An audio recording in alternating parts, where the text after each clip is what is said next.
I'm Emily Ehman here for volleyballmag.com with Kentucky junior outside hitter Alli Stumler. Alli, how's it going? It's great. Thank you so much for having me. I'm so excited. Yeah, I'm really happy to have you on. All right, so I got to start here. You're from Indiana. I'm also from Indiana as well, so I understand in full the IU Kentucky rivalry in full. I remember exactly where I was when Christian Watford hit the shot to beat Kentucky a few years back. The rivalry has been just brewing ever since and has always been there. I know your dad is a really big IU fan too. Was there any tension in the house when you announced that you wanted to be a Wildcat? No, there wasn't. There wasn't. Yeah, like you said, my dad was a big IU fan. It took a while. We finally gotten him in like just a UK shirt. For a while, it had to say UK volleyball, nothing else. He was not a UK fan, only for volleyball. But now, he's opened up. He's loving the UK now. So we got him in a blue shirt. So it's awesome. Most of my family was half of them were Louisville fans because we lived like 20 minutes from Louisville. So half were Louisville. We had a couple of UK fans and then a couple IU fans who were kind of all over. But for the most part, everyone was really supportive, really excited. It's just a fun time, obviously, when you commit and taking all the visits. So it was just really cool. And my family was awesome about it. Yeah. Yeah. Well, you have the IU Kentucky rivalry and then you have Louisville Kentucky. And so you were kind of dealing with all that as well. Right. Yeah, a lot of my friends were not happy with the UK, but I've gotten almost everyone in blue UK shirts, so it's good. There we go. All right. Well, your fall schedule was released a few weeks ago where you play 4 different opponents over a 6-week period, playing back-to-back days.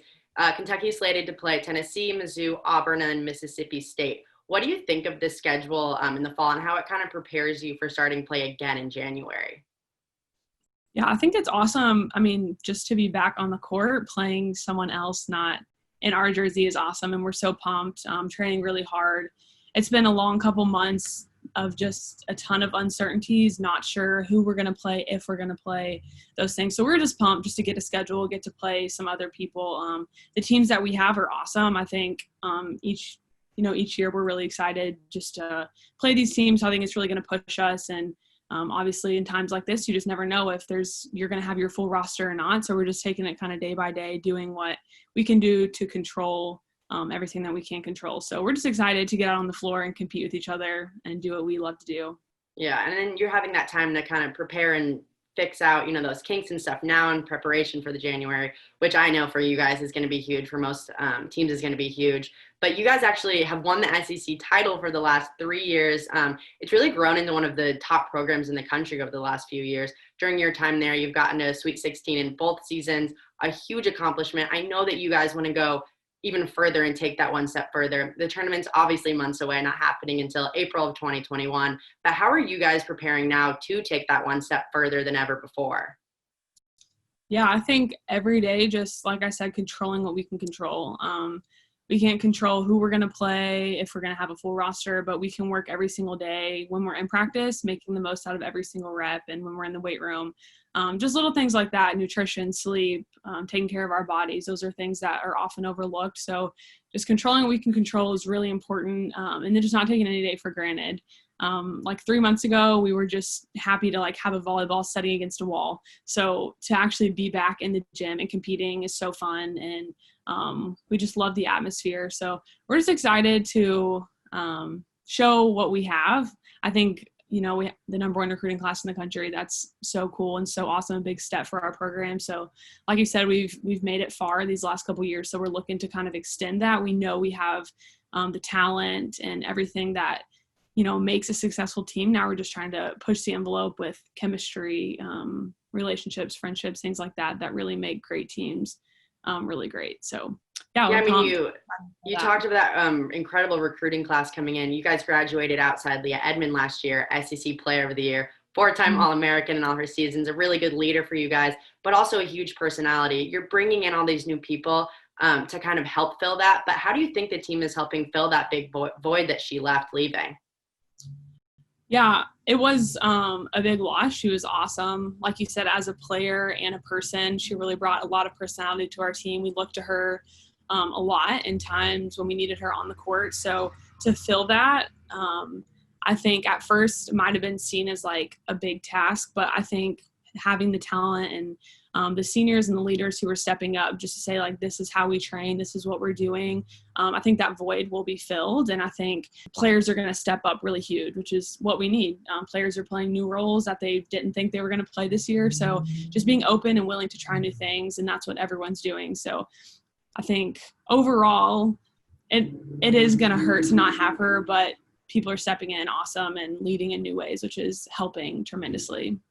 Yeah, I mean, you're only a junior, but have already made kind of a huge splash in your 2 years at Kentucky. After your freshman season, you were SEC Freshman of the Year, have earned first team All-SEC twice, were an All-American last year. I remember watching you in high school at State, actually, and thinking that you were going to do huge things, and you seem to keep getting better and better. So what do you think is the biggest contributing factor to your success so far? I think overall, like, I just try really hard just to put the focus on other people.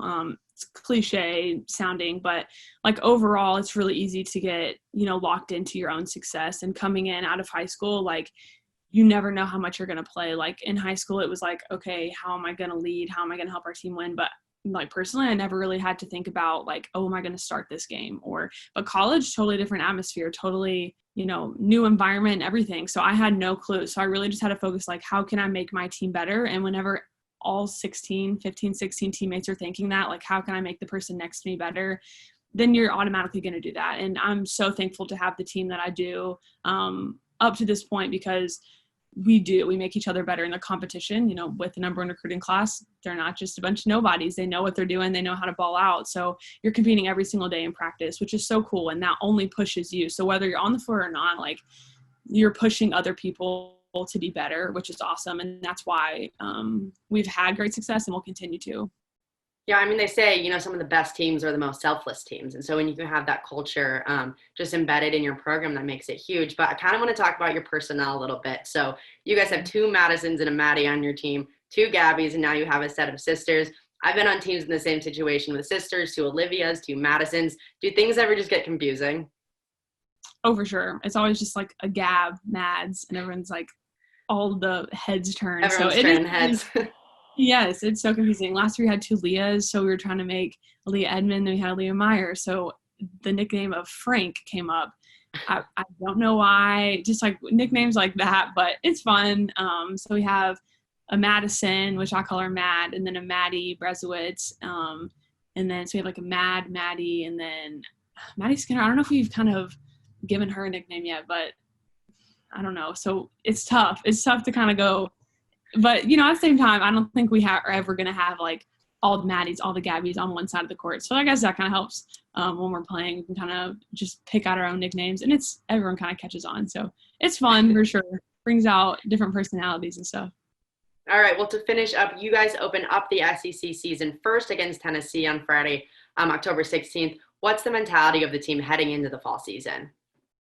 Yeah, we're just so excited. So we're still an 8-hour week. So next week we're going to start our 20 hours, which we're so excited about, just to kind of feel this time of year, we're always in 20 hours usually. So it's a grind every single day, class, long practices, traveling, long days. So we're just, I think, excited. Like usually we're never like, oh, I'm begging for a long day of volleyball and like stuff like that. Like we're ready for rest days. And but I think we're just so excited to be back. We've been missing just the normalcy of traveling, staying in hotel rooms, and having your buddies next to you on the bus, on the plane, stuff like that. So we're just so pumped for those little things, along with, like we've been talking about, just showing what we can do on the court. It's been a long time coming. We were never sure if we were going to get to this point of actually competing on the court and showing what we can do, but we're there. It's so close. So I think everyone's just like doing their part with COVID, obviously, and then just making sure that they're the most prepared for whenever we step out on the court. So we're just pumped, can't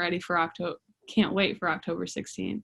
Well, I cannot wait either. Alli Stumler, thank you so much for being here. I'm really excited to watch you guys. Thank you for sharing your thoughts, and best of luck this season.